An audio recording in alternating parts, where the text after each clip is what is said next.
Guruji. It's such an honor to be here today with you. I've come from the States, and it's my first satsang. Yes. I met you 2 years ago on YouTube, and I'm so grateful to you. You've been in my life every week. I'm listening to you. And I've dropped a lot of conditions and personality, and right now I feel such peace, and my emptiness feels like a fullness of just bliss and joy and love. So I wanted to understand your perspective on something that I've heard you talk about today and yesterday. I was recently diagnosed with breast cancer at a very young age. I had a lot of beliefs and conditions that I had to drop as a result of that. I believed that if I was a vegetarian and I worked out and I took care of my body, that I would never get anything like that, or if I was spiritual. And I've learned that I've dropped a lot of that. But at the same time, I took you with me to all my treatments, my chemo and my radiation, and I was so grateful, and I practiced the I am practice, and through this process I've realized that awareness can't have cancer. It's the body that has cancer. Yes. And I think the last thing I'm struggling with is how can I get to a place of losing this body? If I lose this body through cancer, and will I get to a place where I'm so entrenched in awareness that it won't matter? It won't matter that. And when I identify with my personality, I'm very afraid of cancer and dying. Yes. But when I'm awareness, when I'm back here, it doesn't matter. It does not matter. It does not matter. Because this is the real eternity you have to find, the real timelessness you have to find. I told a story about what happened with Alexander the Great. I think many of you might have heard me speak about it. That Alexander the Great, there's a story about him that he was totally obsessed with the idea of eternal life in the body.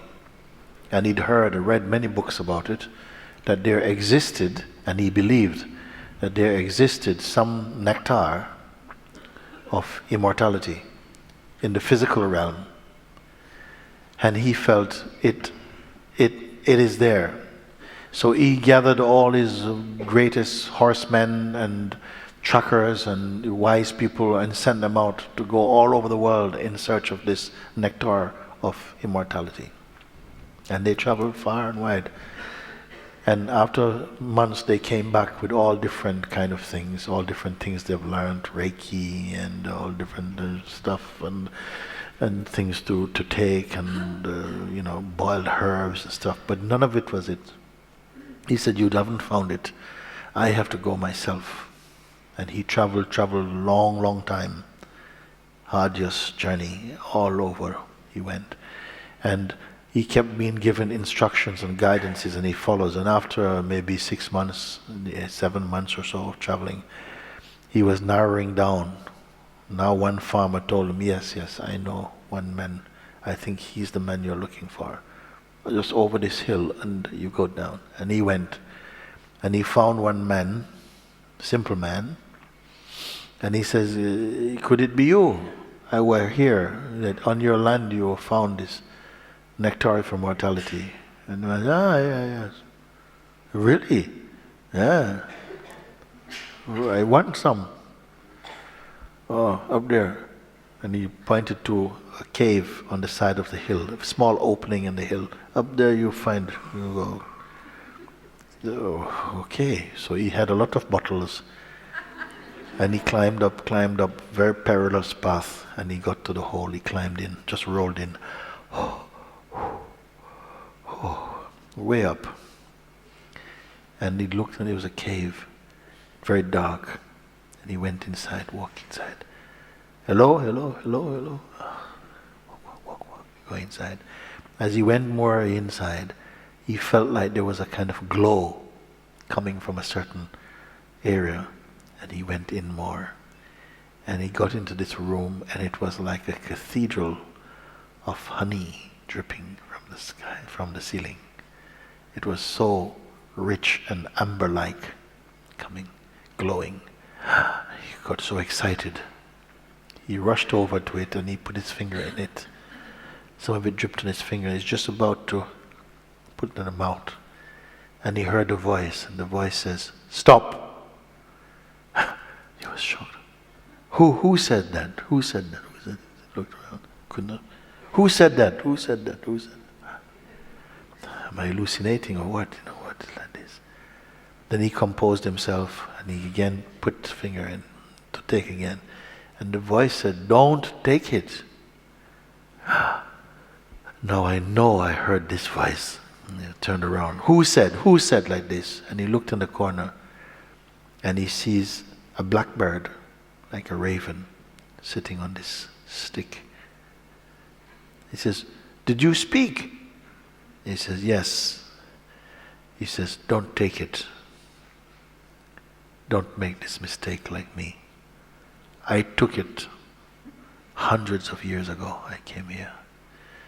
And now I can't die. I am tired of being here. My feathers are full of cobweb and holes. I can't even fly. Please don't take it." And he says that Alexander really heard this in his heart and understood with the evidence he had in front of him. He took his bottles off, you see, and he bore holes in the bottles like that, left them and came down like that. That is not the immortality you want.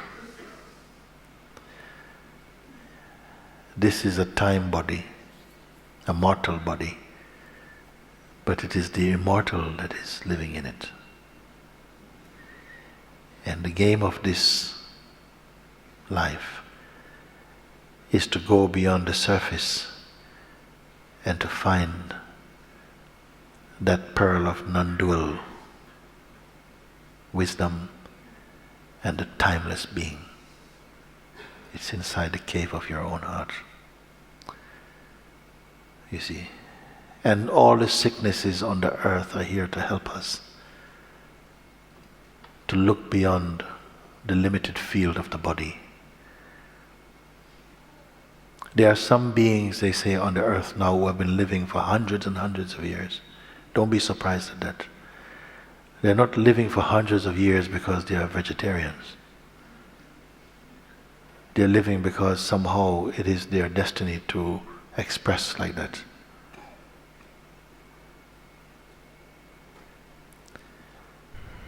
But I would say, rather than put so much energy on that, yes, take care of the body, but you don't have to worship it.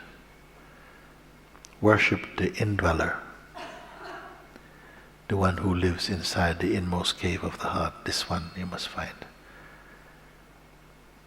And if you find that and yourself, then you worship that.